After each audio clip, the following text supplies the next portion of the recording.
dalam percintaan itu biarlah tetaplah kesalahan ataupun di diri kita masing-masing itu tetaplah di kita. Walaupun ada yang tersakiti dan sebagainya, tetaplah di kita. Jangan sampaikan ke perempuan itu, jangan sampaikan ke pasanganmu. Tetaplah pendam. Apapun memang itu harus dicurahkan, maka tulislah. Ketika sudah kita tulis, maka disitulah kenikmatan yang sesungguhnya.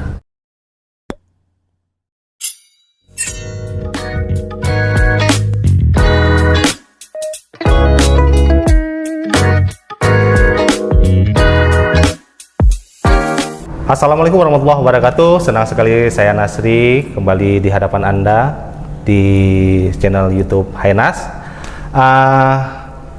Sudah gak asing lagi bersama saya, ini langganan podcast sama saya, Rizky Saradi. Hari ini kita coba ngobrol-ngobrol karena kemarin kita pernah ngobrol masalah penerbitan buku sama Rizky, dan alhamdulillah hari ini sudah kesampaian ya. Alhamdulillah kesampaian. Untuk itu kita sedikit mengulik-ngulik nih masalah proses dibalik terciptanya buku ya. Bukunya mana nih, Rizky? Nah, buku-buku ini padahal bukunya tak seberapa nih. Judul bukunya Kedet ya. Untuk itu kita sapa-sapa dulu Rizky Saradinya. Halo Rizky, apa kabar? Alhamdulillah baik, Bang. Alhamdulillah baik ya. Kemarin kan baru pulang dari kerjanya ya di Riau ya. Riau. Kapan nyampe ke sini? 2 hari sebelum megang, Bang. 2 hari sebelum megang. Iya. Berarti masih bulan puasa ya? Iya, masih belum puasa lah. Iya, wah. Dia pulang dari Riau bawa karya. Buku lagi karya nih. Ini keren banget nih menurut saya. Karena kita sempat bahas juga ya waktu podcast yang keberapa tuh ya? Podcast yang kedua mungkin ya. Waktu cerita literasi. Oh iya, atau Instagram ya? Iya, Instagram. Live IG itu ya? IG ya, live IG. Oke, akhirnya tercapai juga nih. Berarti dia konsisten dengan kata-kata dia. Kata-kata bahwa akan menerbitkan buku. Ternyata nggak lama dari situ, dari kita ngobrol podcast kemarin, ya. Akhirnya terciptalah buku ini ya. Oke, apa nih yang menjadi inspirasi sehingga buku Kedet ini muncul nih, lahir nih, ada di tangan kita nih. Saya ini belum baca sih sebenarnya. Yes. Mungkin cerita-cerita tentang apa sih sebenarnya buku ini isinya gitu. Sebenarnya yang awalnya menginspirasi terciptanya buku ini ya sama lah macam mungkin banyak penulis juga menulis kata-kata itu kan inspirasinya itu perempuan sebenarnya kan. Nah begitu juga di dalam buku ini inspirasinya itu yang paling pertama itu perempuan sebenarnya. Nah, diisi di dalamnya ini mungkin yang paling umum yang dibahas ini patah hati semua nih. Berarti di buku patah hati? Ya, buku patah hati sebenarnya. Isinya tulisan antologi ya? Antologi puisi ya? Iya, sama ada prosa-prosa lah di dalamnya. Oh, wow. Ini bisa dibuka ya? Boleh buka aja Bang, buka aja. Karena saya ini penasaran kali nih. Ini waktu beberapa hari sebelum Rizky pulang dari kerjaannya di Riau, kan dia udah posting nih. Bukunya mau disalin, mau diperbanyak. Akhirnya saya lihat, akhirnya saya bertemu juga sama buku yang saya idam-idamkan dari Rizky Saradi. Taruh di sini aja. Padahal ini tak seberapa nih isinya. Wow, keren.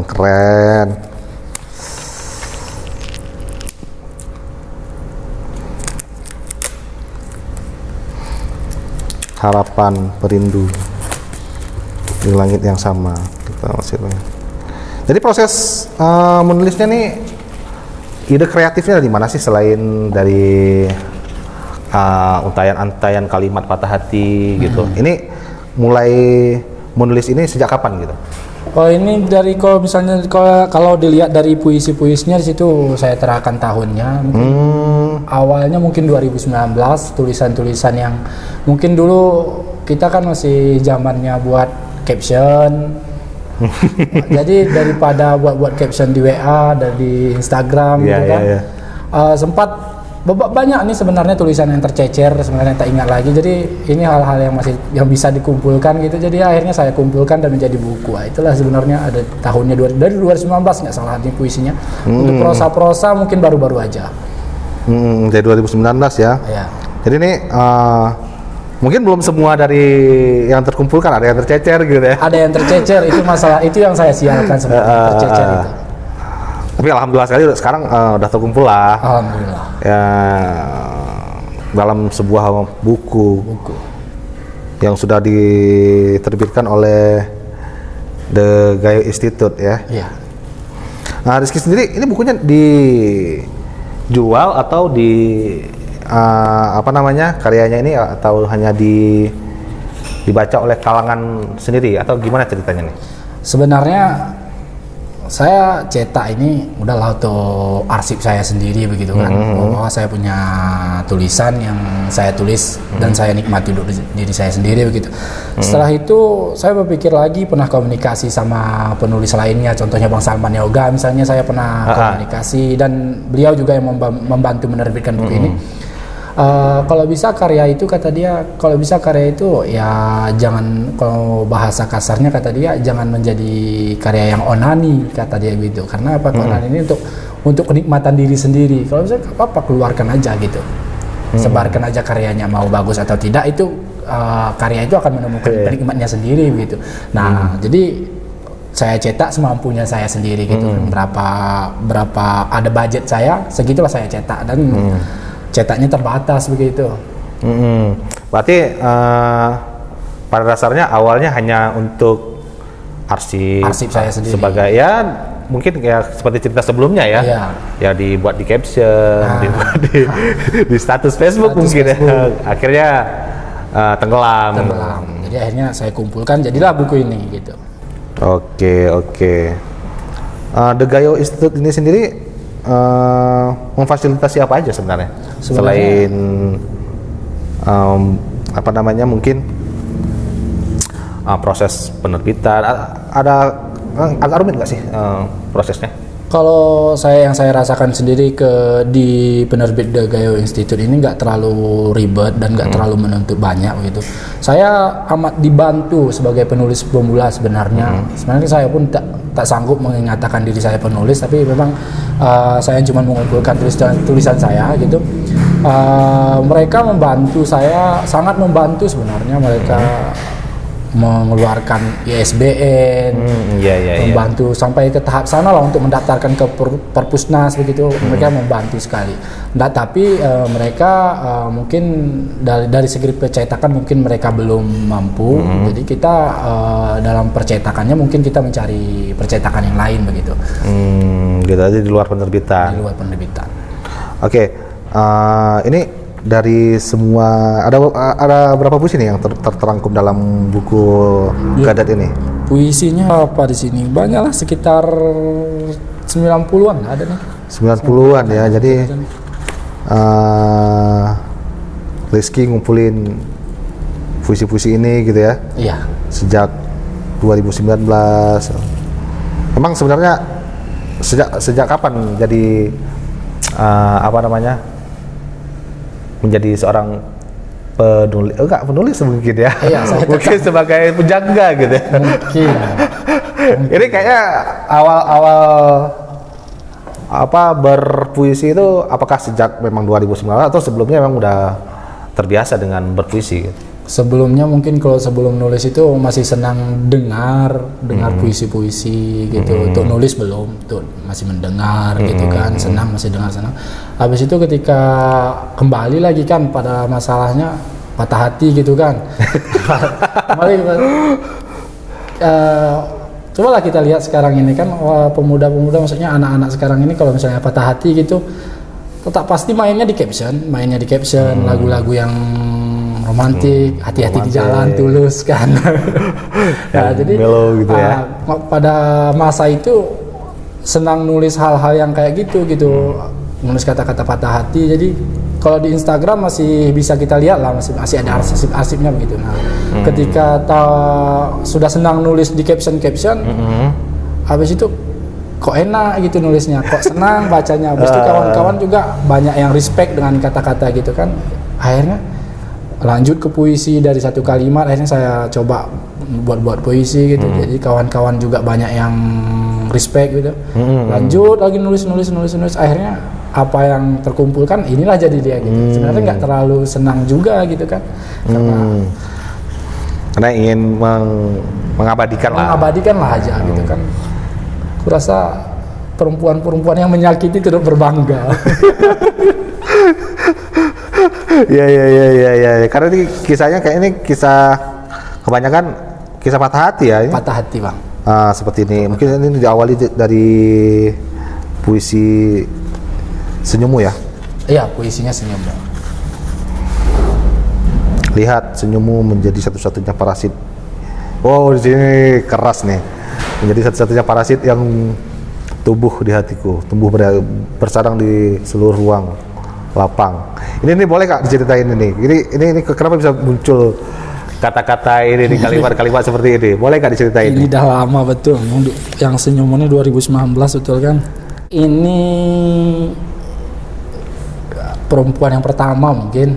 Oh, wow. Bukan yang perempuan yang pertama sih, mungkin perempuan yang pertama yang menyakiti lebih, maksudnya perempuan pertama yang menyakiti lah, sakit. Nah itulah, ini ada perempuan mungkin kalau misalnya kita lihat perempuan tuh senyumnya betul kayak mana lah. Kalau senyum perempuan, misalnya perempuan yang betul-betul kita suka terus kita lihat senyumnya tuh beda gitu. Oh iya, beda memang.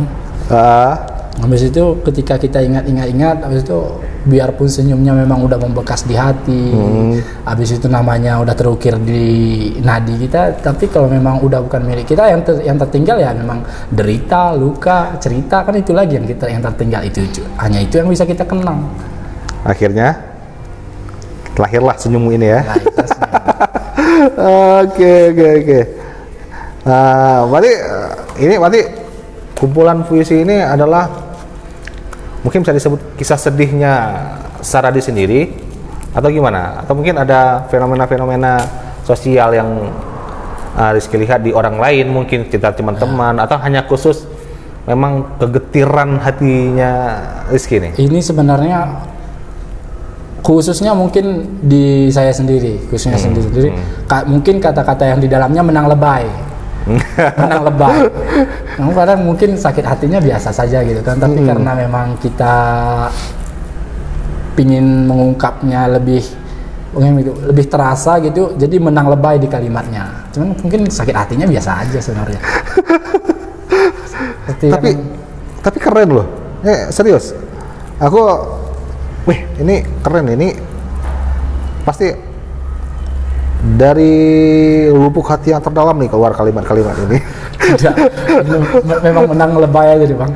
Jadi selama ini bisa memunculkan untayan-untayan kata seperti ini belajar dari puisi-puisi orang atau gimana sih sebenarnya? Belajar Bang, banyak belajar sebenarnya dari beberapa buku. Saya dulu waktu kuliah tuh nggak banyak, mungkin itu kesalahan saya juga selaku pembaca kan. Saya sering download buku-buku PDF.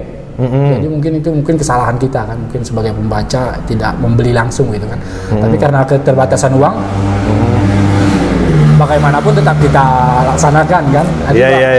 Banyak penulis buku yang penyair, mungkin ada beberapa yang saya download kemarin itu macam Joko Pinurbo, mungkin banyak yang saya download. Joko Pinurbo ya. Joko Pinurbo. Habis itu kalau yang sekarang ini, kalau misalnya sajak-sajak itu ke Pirsa Besari, mungkin mengikuti zamannya. Habis itu Wiranegara, itu banyak saya ikuti lah, banyak saya baca buku-buku dia. Itu akhirnya menjadi pengaruh ya terhadap buku karya. Ini buku yang keberapa nih? Ini masih perdana Bang. Oh yang perdana ya, keren. Karena belum puas dengan buku ini dan mungkin ada yang tertinggal, mungkin di sini mungkin ada buku Patah Hati kedua setelah ini. Setelah ini nanti akan ada buku Patah Hati yang kedua. Iya, di dalam puisi juga. Puisinya mungkin bakal disikitkan, yang dibanyakan prosanya. Di dalam buku ini mungkin terdapat 3 perempuan. Di yang selanjutnya ini mungkin khusus ke 1. Wow. Kapan tuh akan terbit nih? Belum dibaca nih udah nanya-nanya nih. Belum, mungkin secepatnya lah karena mungkin lagi panas-panasnya, lagi senang-senangnya juga, mungkin secepatnya lah dikumpulkan tulisannya. Tulisannya udah ada gitu ya? Belum. Sudah ada dikumpulkan beberapa judul, mungkin secepatnya lah. Oke, siap, kami tunggu. Oke, ini betul nih, macam di sini di judul mati, Bang. Judul Mati halaman ada itu halaman berapa ya judul mati itu ya? 82. Itulah tuh. Judul mati itu bukunya, draftnya sudah saya kirim tuh ke penerbit, ke percetakan. Sudah saya percetakan. Dan terus? Sempat kejadian di perempuan ketiga ada kejadian yang betul-betul patah hati, dan enggak mungkin saya masukkan lah ini di judul ini dia. Di judul ini dia, sisanya nanti di buku kedua. Buat ini spoilernya ya, atau intronya dulu ya di sini ya. Jadi coba dibaca dulu nih, mungkin di 2 paragraf aja nih ya. Ada hal dalam hidup yang dapat kita lakukan di luar nalar manusia lain, seperti terbuang jauh dari tanah kelahiran sendiri hanya untuk sesuatu yang tidak pasti. Dalam cinta tidak ada yang pasti selain kekecewaan itu sendiri. Asik kali. Kali ini izinkan aku untuk menceritakan sedikit yang tidak semestinya aku ceritakan di babak ini. Tapi apa boleh buat, proses pembuatan buku ini seakan menungguku untuk patah hati sekali lagi, lalu mati. Wow. Oh, dalam banget ini. Sebenarnya apa sih sebenarnya akan terjadi ini? Ini kisah patah hati. Mungkin rasa-rasanya nih dengan kalimat atau judul mati ini kayaknya Rizky ingin menunjukkan bahwa mungkin nggak bakal ada wanita lain nih yang gitu ya, mungkin sebenarnya begitu, karena kan kita berharap sesuatu, maksudnya tak mungkin kan orang yang berhubungan dengan perempuan ada harapan lain dengan perempuan lain begitu kan. Jadi ketika kita udah berhubungan, maksudnya berhubungan itu dengan menjalin kasih dengan perempuan, itu berarti kita udah berharap lebih sama dia, tak ada harapan lain dengan perempuan lain. Ketika perempuan lain ini, perempuan yang kita harapkan ini pergi meninggalkan kita, otomatis semuanya akan mati kan. Kita tak ada harapan lain dengan perempuan lain kecuali kita bangun sendiri lagi. ini malah kok Rizky-nya yang patah hati nih. Mungkin secara ya mungkin cerita-cerita sinetron yang pernah kita dengar kan justru perempuan yang sering patah hati ya. Tidak, nggak semuanya gitu. Nggak semua gitu ya. Semuanya gitu. Macam ini saya bacakan tetap di babak mati. Oke, di coba. paragraf yang sini. Setelah perdebatan panjang malam itu, pagi Jumat tanggal 1 April 2002, engkau mengirim pesan singkat via WhatsApp ke handphoneku yang berisi, aku mohon maaf sekali samamu. Memang kita sudah lama tadi, tapi dia sudah duluan datangi keluarga besarku baru-baru ini. Sebelum dia datang, aku berusaha untuk bertahan dan tetap menjalin hubungan baik bersamamu. Tapi ini benar-benar aku tak bisa bertahan lagi. Kalau dipaksa pun hatiku tidak bisa menerima. Bagaimana lelaki yang merantau, memperjuangkan seseorang perempuan, mencari uang, pulang dan meminang, tapi akhirnya dia memilih jalan pintas, menerima lelaki lain. Wow. Ini betul-betul merinding nih ya. Betul-betul merinding nih. Berarti ini baru dong nih 1 April. 1 April itu makanya saya ceritakan tadi, draftnya udah saya kasih ke percetakan, tolong cetak. Habis ketika kejadian ya sudah saya tambahkan beberapa judul di beberapa juga ke belakang, banyak juga lah tentang dia, tapi saya selip-selipkan saja. Berarti buku kedua nanti bercerita tentang ini. Iya, tentang dia. Wow, mudah-mudahan dia dengar deh. Pasti dengar. Tapi ini aku pernah dengar nih kalimat ini, berarti ya kapan ya? Kalimat ini yang Rizky ini kan kemarin? Iya, sebagai apa namanya itu? Sebagai babak promosi dia. Spoiler ya. Spoiler dia itu yang saya bacakan. Wow. Selanjutnya buku keduanya nanti diterbitkan di ini lagi nggak, di GS Titan nggak? Kayaknya ya, senang lah sama beliau. Kayaknya mau bimbing lah. Pak Salman ya? Iya. Pak Salman. Dosen saya, Pak Salman. Pak Salman itu dosen saya dulu di Aranidi, Aranidi. Dosen komunikasi organisasi dulu. Ya. berapa semester saya sama beliau ya. Pokoknya ada beberapa semester lah sama beliau. Ya kooperatif orangnya. Sekarang udah dapat gelar dokter ya, dokter di Padang Panjang. Dan memang sangat intens sih berkarya. Iya. Baru-baru ini Pak Salman juga diundang ke apa ya, lupa saya kemarin itu. Pokoknya ajang puisi nasional atau internasional seperti itu ya. Kok bisa kenal sama Pak Salman? Dulu waktu sebelum nulis itu saya senang, maksudnya lagi rajin-rajinnya menjajaki dunia puisi lah, maksudnya gitu kan, senang jajaki. Habis itu ada teman yang kenal maksudnya kasih saran lah, coba ke bapak ini begitu, coba ke bapak ini. Jadi saya minta nomornya, komunikasi, Pak saya ingin menerbitkan buku. Nah buku ini nih, saya ingin menerbitkan buku, tolong saran dan lain sebagainya. Boleh coba kirim draftnya. Beliau langsung komunikasi minta saya kirim, dan beliau mengapresiasi, oh mantap ini dan sebagainya. Mungkin ada perubahan di sini, tolong diubah, bisa gitu kan, kasih saran lah. Setelah itu pertemuan pertama dengan beliau itu mungkin pertemuan yang nggak terasa, mungkin berapa jam kami cerita tentang buku, tentang puisi. Itu di Takengon? Di Takengon saya jumpa cerita-cerita, dan bagaimana seperti kita duduk dengan itulah, maksud dia seperti kita dengan ustadz gitu duduk. Dapat banyak pencerahan lah ya. Pencerahan dan sebagainya. Kalau kita duduk dengan ustadz, wah tobat aku nih. Nah, gitu kan. udah dapat pencerahan, tobat aku nih. Ketika kita duduk dengan beliau, saya duduk dengan beliau, cerita tentang puisi, mengapresiasi, menyemangati, motivasi dan sebagainya. Di dalam dia, wah nulis. Gitu kan. Jadi kita menggebu ya sebenarnya. Menggebu sebenarnya. Nah setelah pertemuan itu saya lanjut ke proses revisi dan sebagainya, banyaklah proses dia kan. Nah setelah itu mungkin saya ada beberapa fase yang mungkin saya ekonomi kurang untuk melanjut ke percetakan. Habis itu ada pekerjaan yang mestinya saya laksanakan gitu, udah selesai saya bekerja dan sebagainya. Habis itu ada patah hati lagi membuat saya rajin lagi nulis gitu. Patah hati lagi, rajin nulis, semangat. Akhirnya sampai ke percetakan. Wow. Jadi karya ini bersumber dari patah hati gitu. Patah hati betul. Makanya perempuan-perempuan perlu berbangga. Makanya banyak yang bilang kalau kita nulis itu paling gencar tuh ketika kita disakiti gitu. Disakiti, kasmaran. Masa-masa kasmaran ya gitu ya. Tapi ini membuktikan bahwa statement itu benar gitu. Sebenarnya iya. Seandainya nggak patah hati nih, bakal muncul nggak puisi-puisi di luar nanti ke depan mungkin ya kebalikan dari sini kan gitu. Iya mungkin. Kalau di luar mungkin kalau misalnya disuruh bisa nggak buat puisi maksudnya ataupun tulisan yang merujuk di luar patah hati.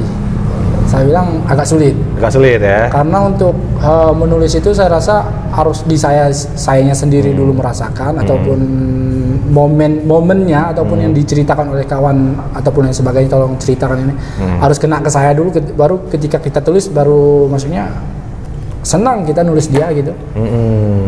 Ketika kita sesuatu yang kita paksakan di luar dari kepala kita, di luar dari hati kita tulis begitu, mungkin sulit kena momennya ataupun feel-nya kurang. Iya. Karena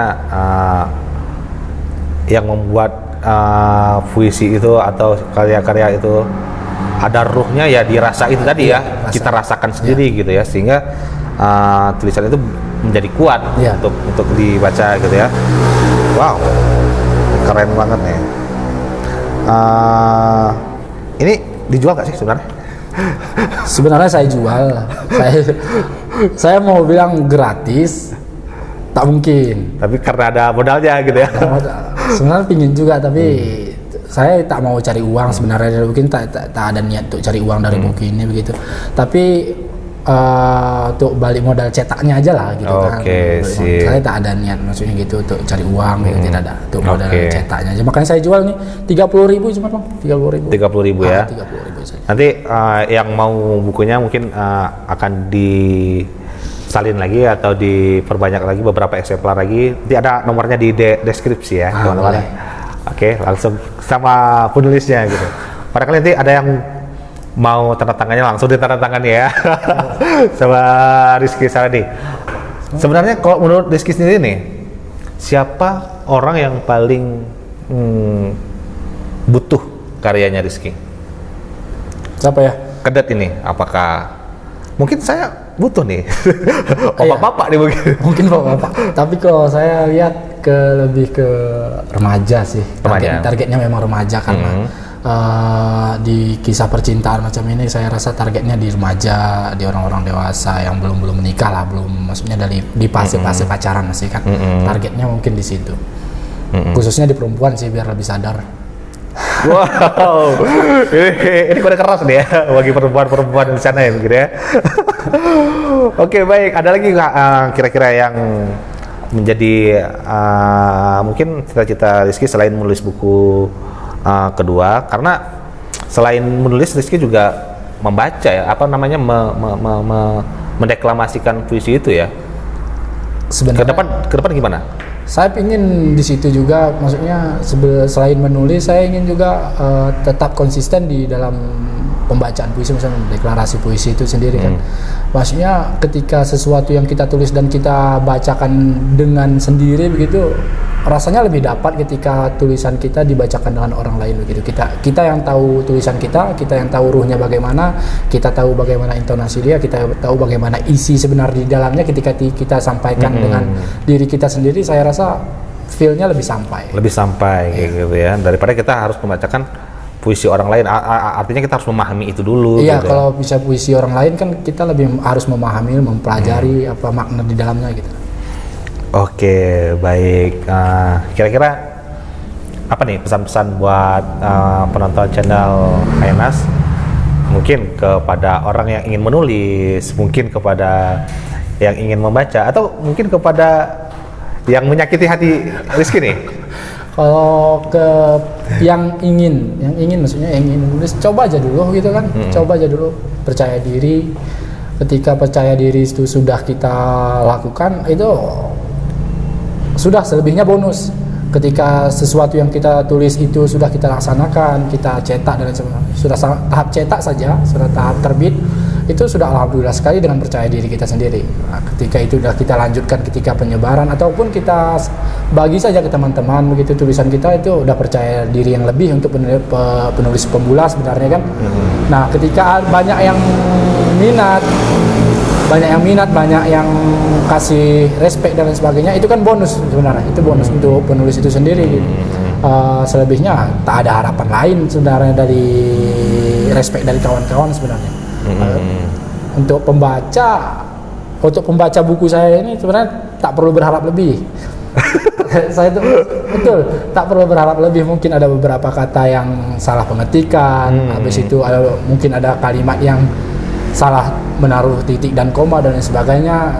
Makanya saya katakan buku yang tidak seberapa, karena memang saya sadar bahwa buku ini tidak seberapa, masih banyak kesalahan. Nanti ke depan mungkin barangkali ada yang ini pengen banget nih bukunya Bang Rizky nih. Nanti kan ada versi revisi lagi kan ke depan, nanti kan harapannya kan kayak gitu ya. Barangkali ada filler lagi, mungkin ada puisi-puisi yang ketemu lagi ditambah gitu. Iya, mungkin. Oke, baik. Harapan Rizky sendiri terhadap karyanya ini, selain ya udah jadi udah selesai, ada nggak harapan yang lebih nggak kira-kira? Harapan dari buku ini sebenarnya jangan berhenti di saya sebenarnya.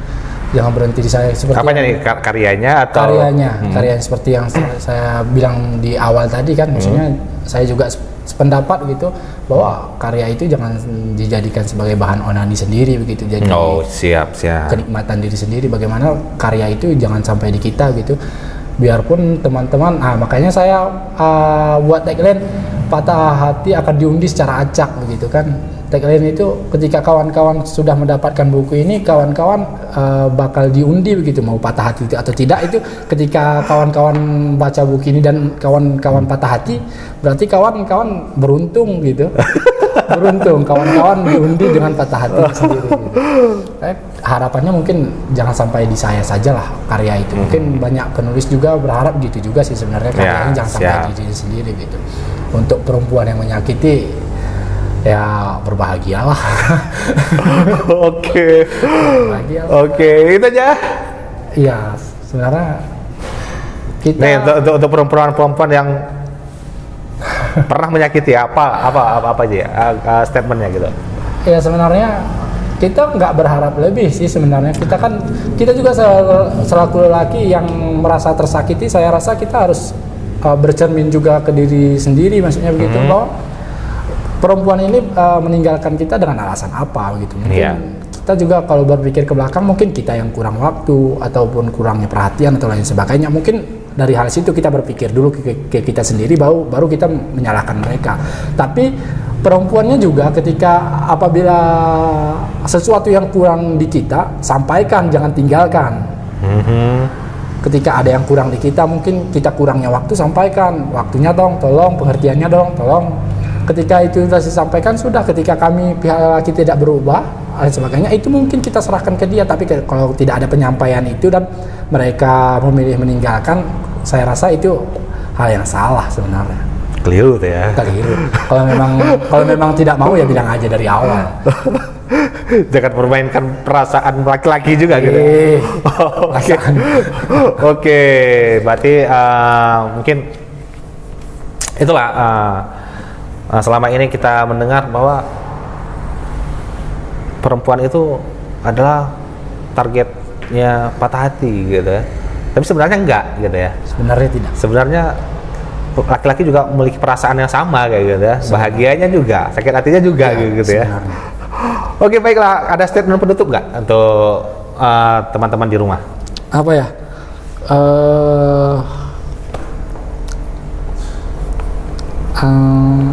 Gini. Ada yang bilang gini, Bang. Dalam percintaan itu biarlah tetaplah kesalahan ataupun diri kita masing-masing itu tetaplah di kita, walaupun ada yang tersakiti dan sebagainya tetaplah di kita. Jangan sampaikan ke perempuan itu, jangan sampaikan ke pasanganmu, tetaplah pendam. Apapun memang itu harus dicurahkan, maka tulislah. Ketika kita tulis, maka disitulah kenikmatan yang sesungguhnya. Jangan sampaikan emosi itu ke perempuan, karena itu akan merusaki dia atau hubungan dia dengan lelaki lain itu. Wow, kuat tumpahkan sekali. Aja di buku ataupun di mana saja lah. Ya, ini kalimat ini begitu bertenaga ya. Oke. Baik. Oke. Buat teman-teman yang sekali lagi nih saya mau kasih tahu, barangkali berminat untuk memiliki buku karya Rizky Saradi yang berjudul Kedet ini, bisa langsung nanti nomornya saya cantumkan di sini ya, di nomor ini, atau langsung hubungi Rizky Saradi di Facebook ada ya? Facebook, Instagram dengan nama Rizky Saradi. Nanti juga saya posting di deskripsi. Oke, teman-teman, ini aja, bro. Tetap semangat, tetap berkarya. Mudah-mudahan ini menjadi pelajaran terbaik buat Rizky, sekaligus buat kita semua, karena Rizky sudah berbagi ceritanya dengan kita dalam bentuk karya puisi ini.